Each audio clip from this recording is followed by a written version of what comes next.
was traveling by foot, walking from village to village, offering his teachings to people. A very compassionate and courageous man, both ways, and quite… we like him because he's not one of those all the time smiling, gentle saints. He knows when to be hard, when to be soft. Real thing.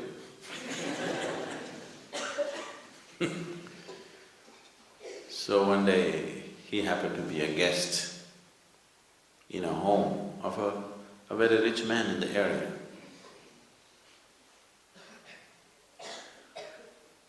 So when he was a guest in this house for a few days. When he is leaving, he gave this man a needle, a sewing needle. He gave this needle and said, "You keep this with you. Sometime when you see me, you can give it back to me. Till then, please keep it with you." A needle, not a golden one, just a simple needle. That man took it and kept it with him. Then after the Guru left, he told his wife, "The Guru gave me a needle and I'm supposed to keep it in safekeeping and give it to him later." The wife, who was little wiser than him, usually they think they are, said, "You fool, why did you take a needle from a Guru? If you take something from a man like him, and suppose he's an old man and if he dies and you don't get to give back this needle, what will you do? You will be in debt forever. Taking a needle from a Guru, why did you take it? You should not receive anything from a man like him. What we offer is fine, never take anything from a man like him. And if he dies and goes away, you can't carry this needle to heaven and give it there. It is not possible to take the needle to heaven and return it there. So you will be in debt forever and ever and ever, and you will not be able to wash off that one karma, and it may mean 1,000 lifetimes. This is not a good thing. Just somehow find him and return it to him immediately." So the man started trekking behind the Guru. The Guru walks fast. But slowly after a couple of months, the man caught up as to where he is. And then he said, "Oh my Guru, I don't want to carry this needle with me because just in case you're an old man, if you die, and I will be left in debt forever. And I know I cannot carry this needle to heaven and return it to you there."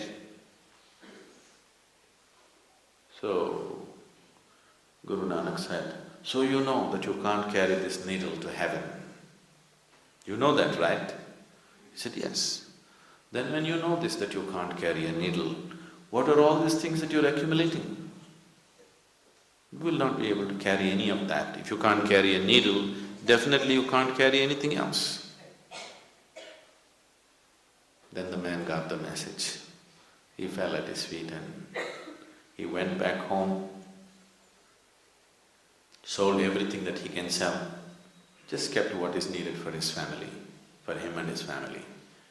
And the rest, because the whole society was poverty-stricken, so he went about building whatever was needed for the well-being of the people around.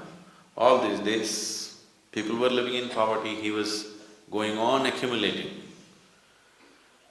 The world is a limited space. This planet is a limited resource. If each individual goes about accumulating endlessly, all that can happen is strife, all that can happen is pain. Unless every individual somewhere fixes it within himself, okay, this is my deal, beyond this I will not go. Rest of my capabilities, I will use it for everybody's well-being. If does not come in a human being, he is a disaster to himself and to the world.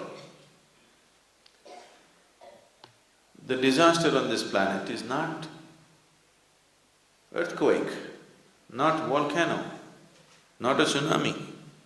The true disaster is human ignorance. This is the only disaster. Ignorance is the only disaster. Enlightenment is the only solution. There's really no other solution, you see.